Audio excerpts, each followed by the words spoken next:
Good morning India. आजकल चर्चा में सतुआ बाबा,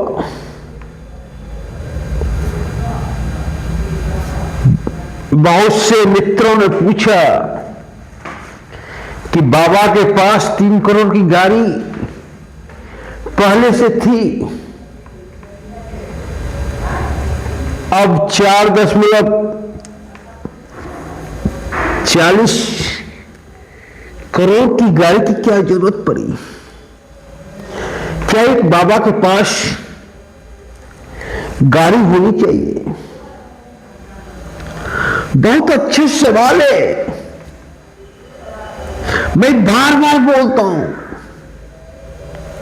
ये सब जो बाबा दिख रहे हैं, ये सब बाबा नहीं है। ये सब सनातन के नाम से धंधा कर रहे हैं, और ना तो ये भौतिक सुख से दूर रह सके और न शारीरिक सुख से। ये जब भी चलते हैं तो चार्टर विमान से चलते हैं, एसी में बैठते हैं दिन रात। शारीरिक सुख 2 पल भी नहीं छोड़ते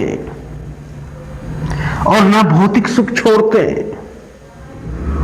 और जब सवाल उठता है तो बाबा कहते हैं कि गाड़ी से क्या होता है, लक्ष्य पे ध्यान निर्धारित होना चाहिए। अरे बाबा, आप सन्यासी हो, आपके पास इतनी मोटी रकम आई कहां से? सवाल तो यह भी उठता है।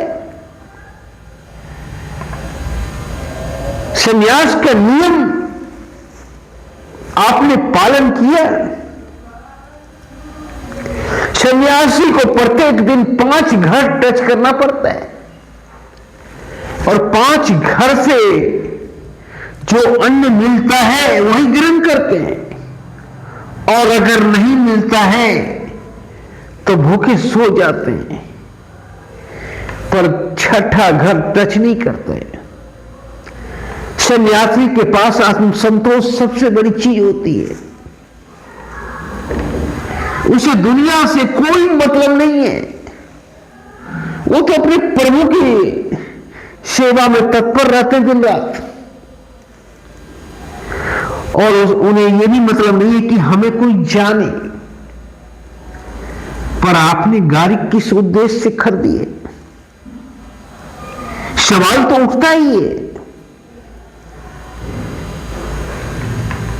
इतनी रकम आपके पास कैसे आई? तरह तरह का सवाल उठता है। एक सन्यासी विवेकानंद थे, जिस पर आज तक कोई उंगली नहीं उठा, और ये लोग हैं जो सनातन को बदनाम करने पे तुले हैं। सनातन धर्म बिजनेस के रूप में अख्तियार ये लोग किए हैं। न तो ये लोग को प्रभु से लेना है और न प्रभु के भक्त से लेना है। इन लोगों को लेना है कि सनातन धर्म से कैसे कमाया जाए, और वही हो रहा है। एक एक कथावाचक 15 लाख से 1 करोड़ तक लेते हैं कथा कहने का। जो सन्यासी होगा वो कथा कहने का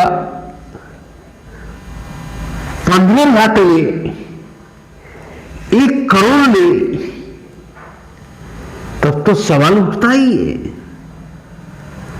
कि ये विशुद्ध बिजनेस है, और इस बिजनेस में कोई लॉस नहीं होता है। यहां तक मैंने सुना है कि टैक्स नहीं लगता है।